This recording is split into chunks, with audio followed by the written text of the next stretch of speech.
مدینے میں گھس آئے اور پھر مدینے میں گھس کر انہوں نے وہ ظلم و تشدد، لوٹ پاٹ اور قتل و غارت کی کہ آج تک کسی شہر میں ایسی لوٹ اور غارت گری نہیں ہوئی۔ جسے دیکھتے اسے ہی قتل کر دیتے، جس عورت کو دیکھتے، دوشیزہ کو دیکھتے اس کی عصمت دری کرتے۔ 1000 دوشیزاؤں کے بغیر شادی شدہ لڑکیوں کے بچے پیدا ہوئے تھے۔ کون تھے وہ؟ آپ ہی اندازہ لگاؤ۔ نماز بھی پڑھ رہے تھے، اذان بھی دے رہے تھے، اذان بھی دے رہے تھے اور نماز بھی پڑھ رہے تھے، اور وہ جو ملتا، بڑا ملتا، چھوٹا ملتا، چھوٹا ملتا، بڑا ملتا، اس کی گردن اتار دیتے۔ مدینہ کی گلیاں خون سے رنگین ہو گئی، گھر گھر صف ماتم بچھ گئی۔ مسجد نبوی جسے دیکھنے کے لیے مسلمانوں کی آنکھیں ترستی ہیں، اور جسے اپنی پلکوں سے اپنی داڑھیوں سے صفا کرنا، اس کی صفائی کرنا مسلمانوں اپنے لیے باعث سعادت مسلمان سمجھتے ہیں۔ باعث سعادت مسلمان اپنے لیے مسجد نبوی کو سمجھتے ہیں۔ اور جہاں 70,000 فرشتے صبح کو حاضری کے لیے آتے ہیں، 70,000 شام کو حاضری کے لیے آتے ہیں، وہ مسجد نبوی گھوڑوں کا استبل بنا دی۔ 3 دن تک گھوڑے اس میں لید اور پیشاب کرتے رہے، کوئی اذان دینے والا نہیں تھا۔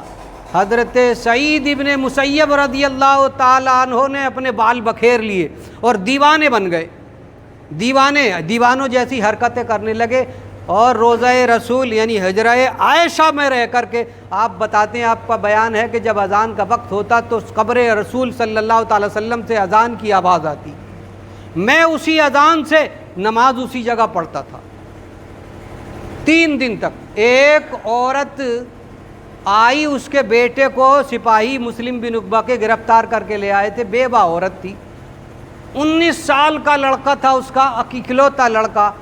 اس نے کہا آ کر کے کہ میں بیوہ عورت ہوں، یہ میرا اکیلا بڑھاپے کا سہارا، میں نے بڑی آرزوؤں سے اور بڑی مشقتوں سے اس بیٹے کو پالا ہے، اس نے کچھ نہیں کیا ہے، میں نے اپنے گھر میں اسے چھپا کے رکھا تھا، آپ کے خلاف تلوار نہیں اٹھائی، یہ لڑنے نہیں گیا، اسے معاف کر دو اور مجھے واپس کر دو، میرا بیٹا مجھے واپس کر دو۔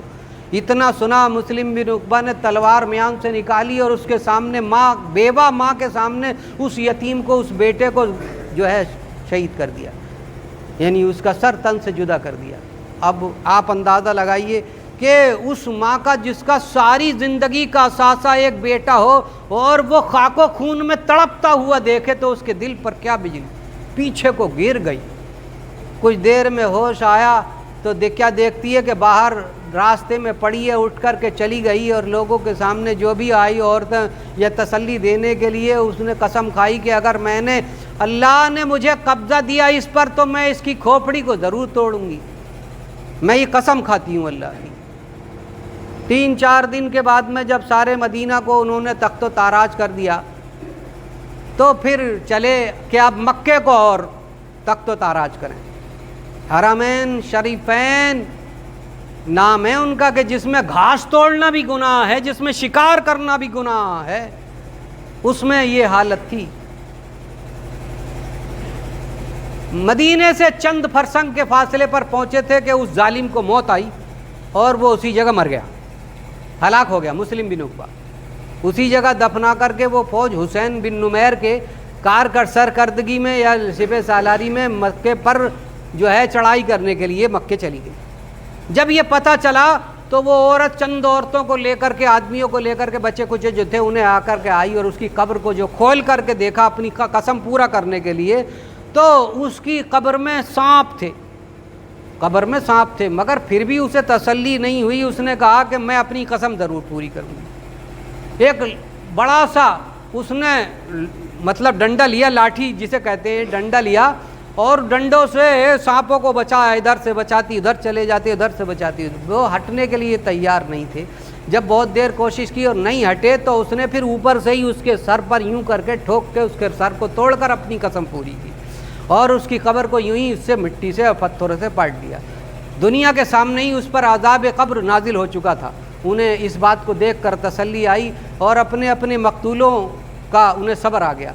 وہ حسین بن نمیر کی سرکردگی میں 20,000 کی فوج مکے پر چڑھائی کر دی، اور مکے سے آپ نے جو حجاج کرام دیکھا ہے کہ یہ وادی میں ہے کعبہ اور چاروں طرف سے وہ ہیں پہاڑ، تو پہاڑ پہ سے اس وادی میں پتھر پھینکتے اور آگ کے گولے پھینکتے، تیل پھینکتے، اور اس تیل سے اور آگ کے گولوں سے آگ لگ گئی، غلاف کعبہ جل گیا، کعبے کی دیوار منہدم ہو گئی پتھر بازی سے، اور وہ جو حضرت ابراہیم علیہ الصلوۃ والسلام، حضرت اسماعیل علیہ الصلوۃ والسلام کی قربانی کے لیے جو دمبا آیا تھا اس کے سینگ رکھے ہوئے تھے، کب سے لے کر رکھے ہوئے تھے خانہ کعبہ میں، وہ بھی جل گئے۔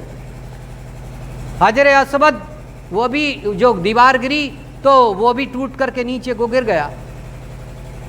3 ماہ تک مسلسل پتھر بازی، گولہ باری، آگ برساتے رہے، مکے والے دفاع کرتے رہے 3 مہینے تک۔ مسلمانوں ذرا سوچنے کی بات ہے، بات سمجھ میں آ رہی ہے؟ مسلمان کیا طرح کے ہوتے ہیں؟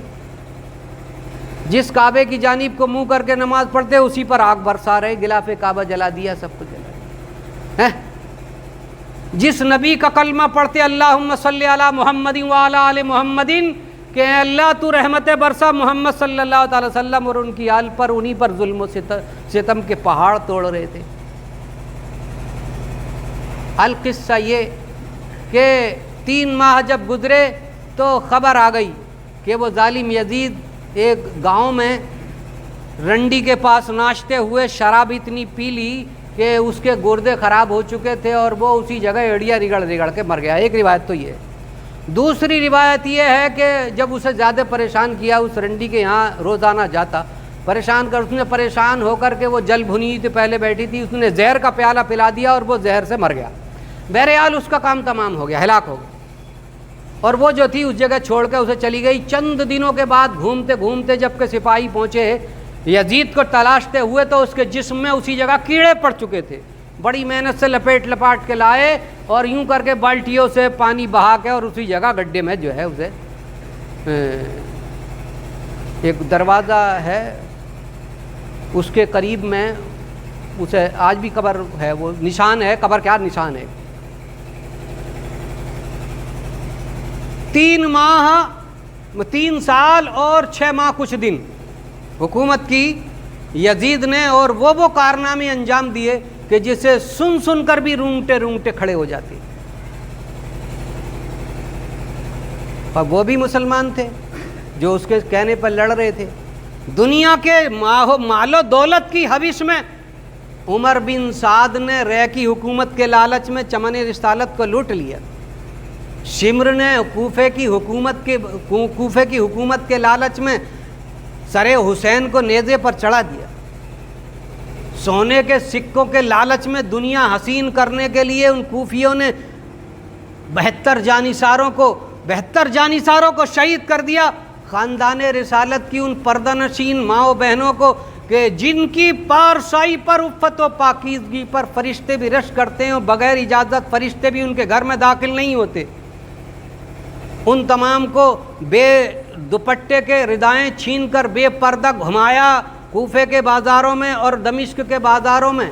یہ مسلمانوں کے کارنامے، اس میں کسی کی غیر مسلم کا کوئی رول نہیں ہے۔ مسلمانوں ذرا سمجھ لیو بات کو سمجھ لیو، چاہے تو اپنی تمام خواہشات کو اللہ کے سپرد کر کے حسینی بن جاؤ، اور چاہے منمانی کر کے یزیدیت اختیار کر لو۔ 2 ہی خیال ہیں، ایک یزیدی ایک حسینی، تیسرا کوئی خیال ہو نہیں سکتا، ایک حق ہے اور ایک باطل ہے۔ تو چاہے تو حقانیت کے ساتھ زندگی گزارو، چاہے باطل پرستوں کے ساتھ ہو جاؤ۔ تو اللہ تبارک و تعالیٰ نے دونوں طرح کے مسلمانوں کا ذکر قرآن میں فرمایا۔ فَأَمَّا مَن طَغَىٰ، پس جس کسی نے شر کشی کی، وَآثَرَ الْحَیَاةَ الدُّنْیَا، اور دنیا کی زندگی کو سنوارنے کے لیے اس نے تمام کوششیں کی، فَإِنَّ الْجَحِیمَ هِیَ الْمَأْوَىٰ، پس ہم اسے جہیم میں، دوزخ کے سب سے نچلے طبقے میں جگہ دیں گے، ٹھہرائیں گے۔ وَأَمَّا مَنْ خَافَ مَقَامَ رَبِّهِ وَنَهَى النَّفْسَ عَنِ الْهَوَىٰ، اور جس نے اللہ کا خوف اپنے دل میں رکھا، خشیت اپنے دل میں بٹھا لی اور اپنی خواہشات کو روک لیا، فَإِنَّ الْجَنَّةَ هِيَ الْمَأْوَىٰ، پس ہم اسے جنت میں مہمان ٹھہرائیں گے۔ چند روزہ زندگی ہے مسلمانوں، حسینی بن کر کے عمل کے ساتھ میں، یہ نہیں کہ صرف محرم تعزیہ بنا دیا اور بریانی بنا دی اور فاتحہ لگوا دی اور پھر ہنسے کر دی تو یہ ہو گئے حسینی، ایسا نہیں ہے، بلکہ اپنے دل میں جذبہ حسینی بیدار کرنا ہوگا دل میں، اور اپنے عمل سے ظاہر کرنا ہوگا کہ ہم خوف الہی رکھتے ہیں، ہم اللہ کا خوف اپنے دل میں رکھتے ہیں، اور نماز ایسی پڑھتے ہیں جیسا کہ 18ویں سپارے کی پہلی آیت ہے، قد افلح المؤمنون الذین هم فی صلاتهم خاشعون، تحقیق وہی مومن کامیاب ہوتے ہیں جو نماز خشیت کے ساتھ پڑھتے ہیں، سجدہ حسینی جیسے سجدے کرتے ہیں، یزیدیوں جیسے سجدے نہیں کہ وہ جہاں چاہا جس جگہ چاہا ظلم و ستم کر لیا۔ ان الصلاۃ تنہا عن الفحشاء والمنکر، بے شک نماز بے حیائی اور بری باتوں سے روک دیتی ہے۔ یہ اللہ کا بالکل صاف صاف فیصلہ ہے، جو نماز پڑھ کے بے حیائی سے بری باتوں سے نہ رکے مسلمانوں، اس کی نماز یزیدی نماز ہے، اور جو رک جائے اس کی حسینی نماز ہے۔ یہ قرآن ہے جو میں نے آپ کے سامنے سنایا، یہ حدیث ہے، یہ اہل بیت اطہار کی سیرت ہے۔ مسلمانوں ہمیں کرنی ہے شہنشاہ بطحا کی رضا جوئی، وہ اپنے ہو گئے تو رحمت پروردگار اپنی، طریقے مصطفیٰ کو چھوڑنا ہے وجہ بربادی، اسی سے قوم دنیا میں ہوئی بے اقتدار اپنی۔ اللہ تبارک و تعالی ہم سب کو جذبہ حسینی عنایت فرمائے، پیارے آقا کی پیاری سچی سنتوں پر عمل کی توفیق عنایت فرمائے، اور ان کے صدقے میں ہمارے گناہوں کو معاف فرمائے۔ آمین۔ وآخر دعوانا ان الحمد للہ۔